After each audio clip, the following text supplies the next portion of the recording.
Canada's open door not so open anymore. We didn't get the balance quite right. We are here today because Canada is broken. We did not want to be taken advantage of. 갑자기 내일부터 안 받는데요. 캐나다가 하나는 알고 둘은 몰라요. 여기에 이유가 있습니다.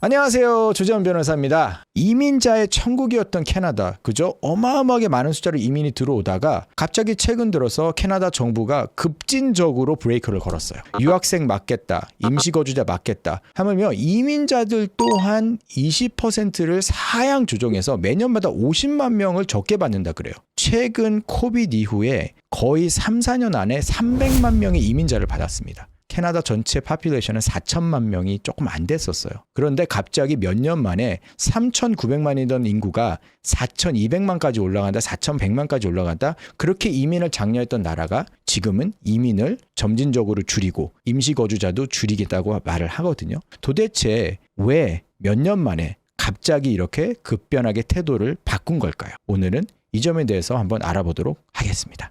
자, 그럼 실제적으로 캐나다가 코비드 이전에 어떻게 인구가 증가됐는지와 최근 들어서 얼마나 증가됐는지 제가 그래프를 좀 보여드릴게요. 여기 보시면 1980년대부터 인구수의 증가율은요, 한 30에서 50만 1년에 그래도 꽤 많죠. 근데요, 그래프 딱 보세요. 제가 없어졌죠. 팬데믹 때 확 줄었다가 팬데믹 이후에 이렇게 올라갑니다. 1년에 거의 30에서 40만 명에서 뭐 이렇게 왔다 갔다 하다가 1년에 갑자기요 100만 명씩 들어오기 시작했어요. 이민자들이. 몇 년 동안? 거의 2, 3년 동안. Federal government announced it's cutting back on immigration, reducing the number of new permanent residents by more than 20% next year.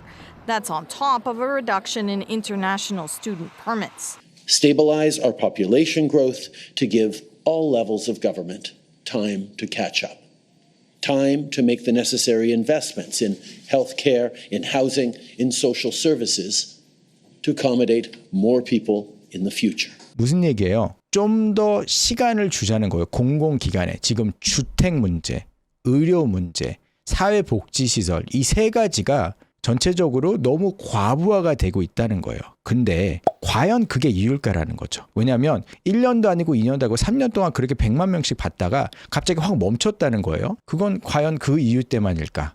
이 그래프 보시면 300만 명이라는 인구가 늘었습니다. 캐나다에. 어마어마하죠. 한국에서는 이제 상상도 못할 정도 인구가 늘었는데 비교를 좀 해볼게요. 이게 어느 정도가 이민자고 어느 정도가 출산인지 보시면 캐나다에서 직접 출산한 명은 7만, 거의 7만 1000명인데 이민을 통해서 온 게 거의 290만 명이 넘어요. 그러니까 거의 300만 명 가까이 되는 인구가 이민을 통해서 온 겁니다. 그게 2021년부터 2024년까지죠. 자, 여러분 생각해 보세요. 매년마다 20만 명에서 30만 명씩 늘다가 갑자기 3년 만에 10배가 늘었어요. 300만 명이. 그럼 어떻게 되겠어요? 사회 전체적인 인프라스트럭처에 어마어마한 과부하가 걸리기 시작합니다. 여러분 이거는요 이민자들만이에요.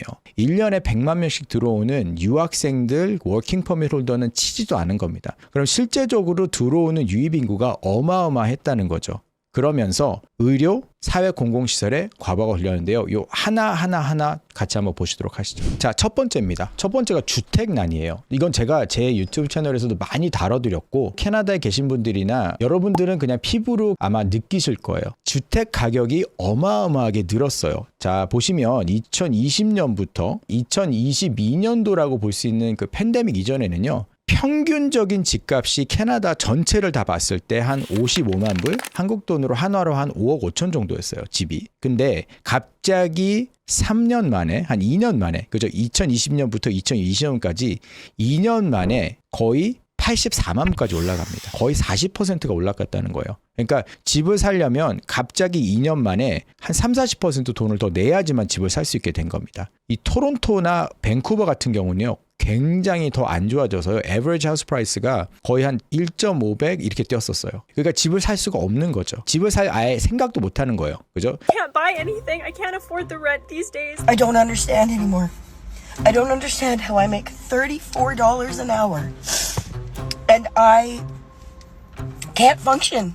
내가 버는 돈은 1년에 1.5%, 5%씩 늘어가잖아요. 5% 정도의 임금을 올려받는 것도 굉장히 드문 일인데 집값은 1년에 자그러 놨더니 15에서 20%씩 올라간다면, 그죠? 캐나다에서 원래는 집을 계속 만들잖아요. 2명당 한 채의 집이 만들어지다가 최근 들어서는요 4명당 한 채예요. 그러니까 집 부족 사태가 수요 공급이 어마어마하게 더 늘어났죠. 이미 늘어난 300만 명의 사람들이 집이 없어요. 렌트하고 있어요. 그 사람들이 2030년까지 그자의 자녀들이나 이런 이제 자라나서 이제 분가할 거 아니에요. 또 아이들이 자라나면 캐나다에서는 지금요 500만 채의 주택이 부족하게 됩니다. 자, 한국의 건설사들 많이 도산한다 그러는데 캐나다로 오세요. 네, 기회가 있습니다. 여러분 이게 첫 번째 문제예요. 두 번째는 뭐냐면요 의료 시설이 어마어마하게 과부하가 걸려 있습니다. 캐나다 의료 시스템 요거 제가 나중에 따로 하나 만들어도 돼요. 할 말 정말 많아요. 왜냐하면 캐나다의 헬스 시스템이요 암이 걸리시든지 정말 중증 장애가 있다든지 그럴 때는 되게 좋대요. 캐나다에 정말 감사하다는 분들이 많은데 문제는 1차 의료죠.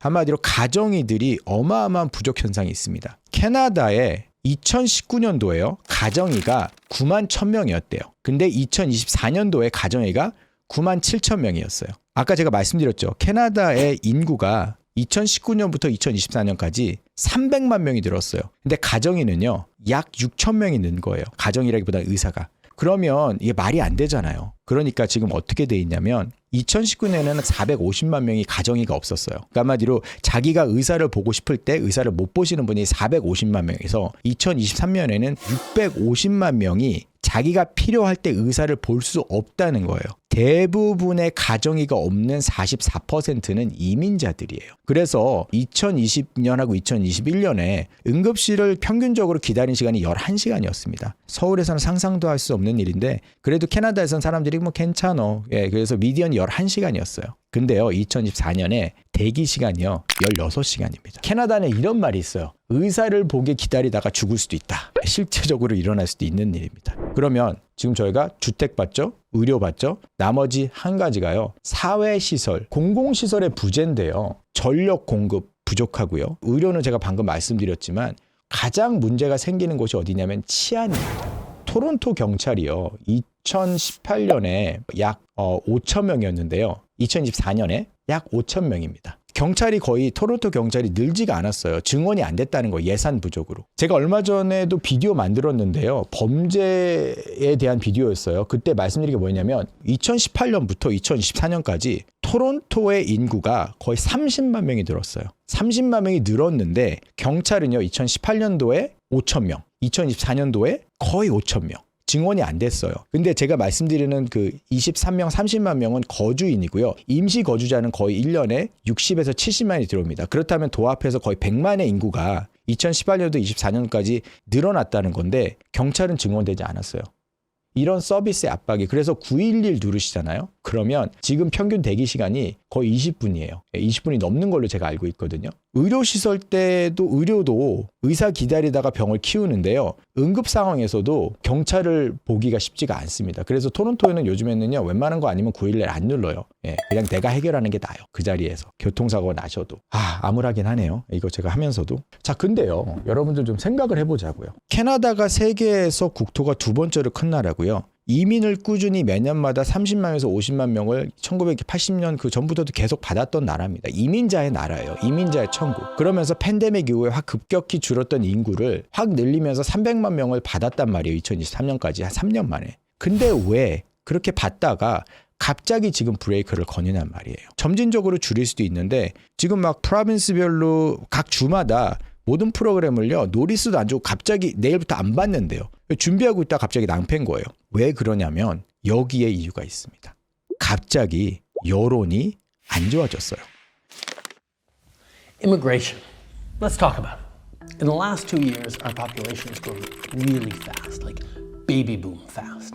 And increasingly, bad actors like fake colleges and big chain corporations have been exploiting our immigration system for their own interests. 캐나다에서 이민자들에 대한 불만을 갖고 계시던 분들이 몇 년 전에는 30%에서 지금 최근 여론조사에는 61%가 이민 감소를 원합니다. 왜? 이게 뭐냐면요. 영어로는요. scarcity mind예요. 경제가 안 좋아지면서 압박이 되면서 본인들의 어떤 임금도 못 올려받고 집값은 올라가고 여러 가지 어떤 결핍을 느끼면서 누군가는 블레임을 해야 되잖아요. 누군가에게 책임 전가를 해야 돼. 그게 이민자들이 된 거예요. 그거는 개인들의 생각인데요. 정부에서 그거를 듣기 시작한 겁니다. 왜? 선거가 다가오고 있기 때문에. 우리는 당신들의 요구사항을 듣고 있어. 영향을 미친 거죠. 그래서 지금 유학생들도 줄이기 시작해서요. 잔고증명 2배로 늘렸거든요. 거의. 원래는 조건이 맞으면 그냥 자동 발급해줬던 학생 비자도 이제는 없애버렸어요. 브레이크 눌렀다고 보시면 돼요. 캐나다 정부에서 거의 그냥 꽉 브레이크를 눌러서 이민을 지금 막고 있습니다. 근데요. 수상은 그랬거든요.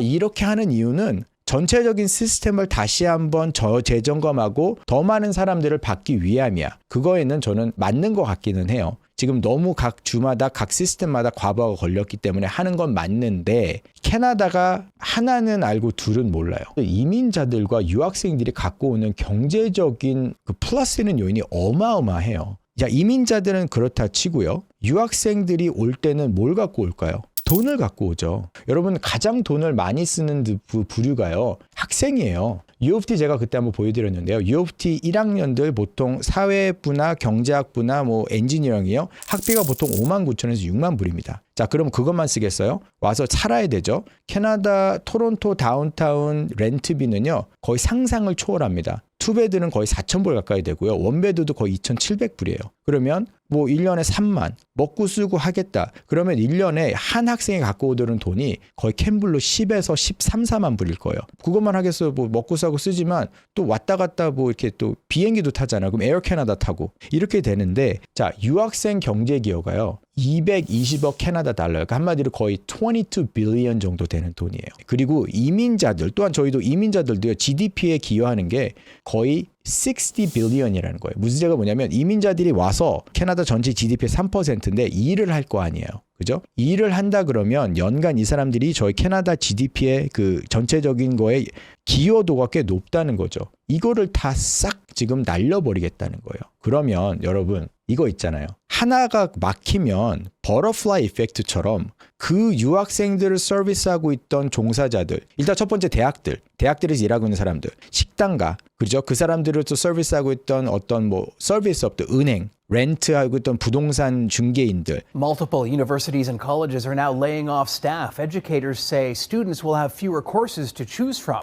We have seen a decline in our open house pre-registration numbers. 이 모든 부분들이 다 정체가 되면은요, 그 사람들이 또 경제에 돈을 안 쓰기 시작하면 전체적으로 경제가 수축되기 시작한다는 거예요. 그럼 뭐가 올까요? 당연히 리세션이 오죠. 불황이 온다는 거예요. 그러니까 캐나다 경제 전체적으로 봤을 때는 그렇게 많은, 지금 거의 뭐예요? 22 빌리언이나 되는 돈이 거기서 그거를 점진적으로 줄이고 있다는, 싹 줄이진 않죠. 이제 뭐 저희가 막 딱 안 받는 건 아닌데, 그렇게 되면서 캐나다 전체 경제적으로의 수축도 전반적으로는 있을 수 있다는 거니까 이제 캐나다에 살고 있는 사람들한테도 영향을 미칠 수 있다는 겁니다. 자, 여러분, 오늘은 캐나다가 왜 갑자기 이민자들에 대한 또 유학생들에 대한 정책을 지금 시도하고 있는지에 대해서 한번 알아봤거든요. 근데 전체적으로 사회적 인프라라든지 헬스케어가 과부하가 걸려서 그렇게 한 거이기 때문에 그거에 대한 이유를 오늘 좀 알아봤고요. 다음 시간에도 조금 더 흥미롭거나 여러분들이 알고 싶어하는 주제를 갖고 찾아뵙도록 하겠습니다. 구독과 좋아요 눌러주시면 제가 비디오 만드는 데 도움이 될 것 같고요. 여러분들이 만약에 알고 싶어하는 것들은 커멘트에 좀, 지금 제가 커멘트를 다 답변을 못하지만 보기도 하고요. 여러분들이 주시는 커멘트들이 굉장히 또 좋더라고요. 저도 배우는 것도 있고, 그래서 커멘트 주시면 너무 감사하고요. 또 다음 에피소드로 찾아뵙도록 하겠습니다. 조재현 변호사였습니다. 감사합니다.